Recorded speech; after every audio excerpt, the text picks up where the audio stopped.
జై శ్రీమన్నారాయణ శ్రీనివాస వెంకటేశ గోవింద గోవింద. శ్రీమన్నారాయణ స్వామి, ఇప్పుడు తెలుసుకునే విషయం ఏమంటే, మన ఇంటికి ఎవరన్నా బంధువులు వస్తారు. ఎవరన్నా వచ్చినప్పుడు పెద్దోళ్ళు ఏం చేయాలంటే, మన పిల్లల్ని వాళ్ళకి ఒక రూటుని చూపించాలి. ఎలా అంటే,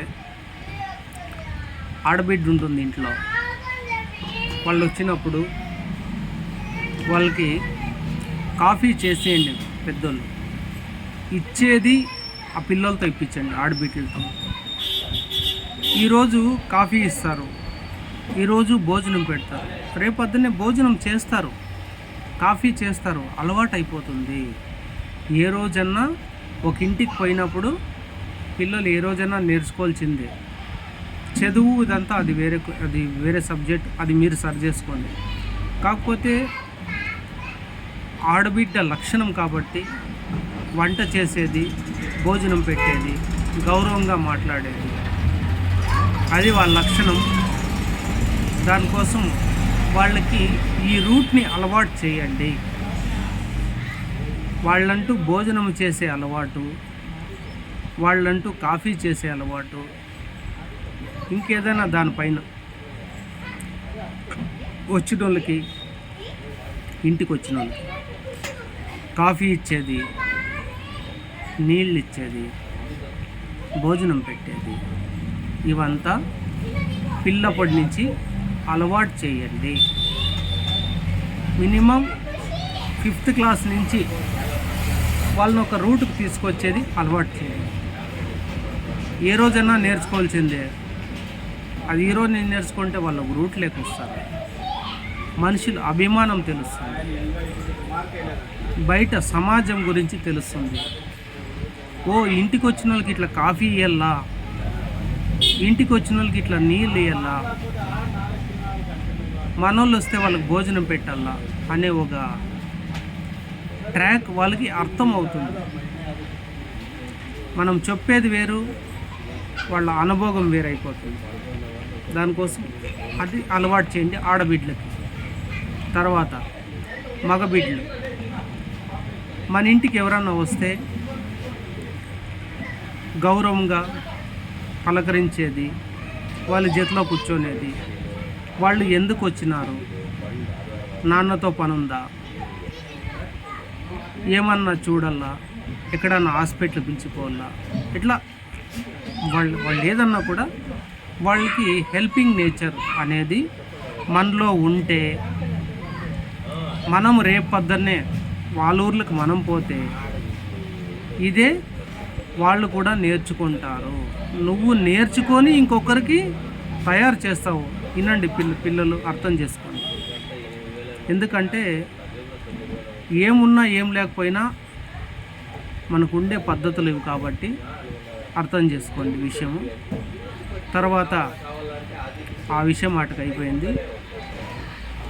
ఇంటికి వచ్చిన వాళ్ళకి తల్లిదండ్రులు ఆలోచన చేయాల్సిన విషయం ఏమంటే, మనకి బంధువులు కానీ, మీ స్నేహితులు కానీ, ఎవరో లేనోళ్ళు కానీ మన ఇంటికి వస్తే మన దగ్గర ఒక చీరలు అనేవి బాగా ఎక్కువ ఉంటాయి. కొంతమందికి పంచెలు అనేవి, టవాళ్ళు అనేవి, బట్టలు అనేవి ఎక్కువ ఉంటాయి. కొంతమంది దగ్గర, అందరికీ చెప్పలే విషయం దయచేసి. తర్వాత కుట్టించుకొని బట్టలు ఉంటాయి.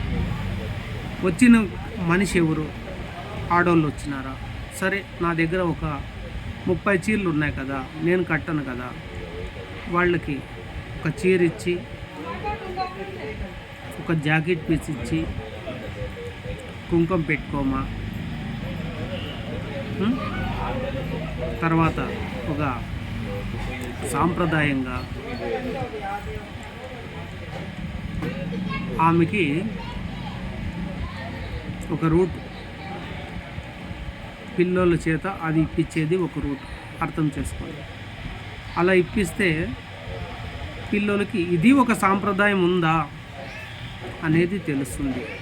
ఆడబిడ్డలకైతే చీర ఇట్లా ఇచ్చేది ఆడబిడ్డలతో ఇప్పించండి.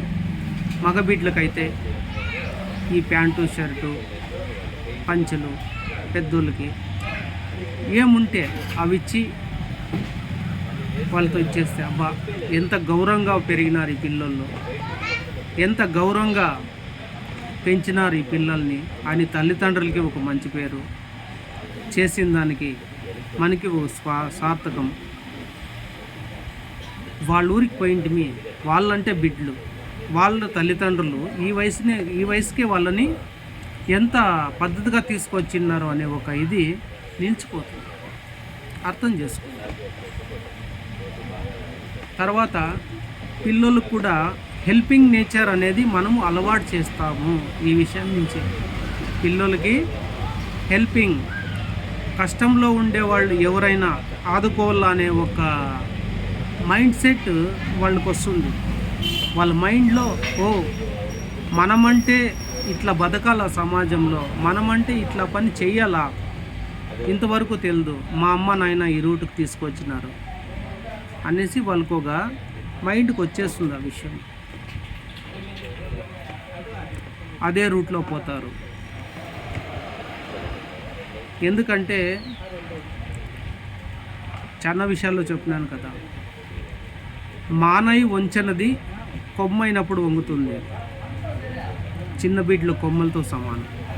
వాళ్ళని నువ్వు ఎక్కడ తిప్పుతావో అట్లా పోతావు. వాళ్ళకి నువ్వు చెడ్డ మాటలు మాట్లాడితే వాళ్ళు చెడ్డ మాటల్లోనే చెడ్డ మార్గాల్లోనే పోతారు. మంచి మాటలు మాట్లాడితే మంచి మార్గాల్లోనే పోతారు. అర్థం చేసుకోండి. బిడ్డలకి సరైన మార్గాన్ని చూపించండి. రేపు ప్రొద్దున తల్లిదండ్రులు వాళ్ళే చూస్తారు. ఎందుకంటే వాళ్ళకి ముందు నుంచి ఒక మంచి మార్గం ఉంటుంది. చెడు పద్ధతులు ఏమైనా చేసినా కూడా వాళ్ళ మైండ్ సెట్ చెప్తుంది. చూడండి, పిల్లోడు సిగరెట్ తాగకపోతే అబ్బా మా అమ్మలు నన్ను ఇట్లా పెంచినారే, నేను ఇది చేస్తాను, కరెక్టా తప్ప అనేది ఒక మైండ్ వాళ్ళ మైండ్కి వస్తుంది. అర్థం చేసుకోండి, అదొక ఫాలో కావండి. జై శ్రీమన్నారాయణ.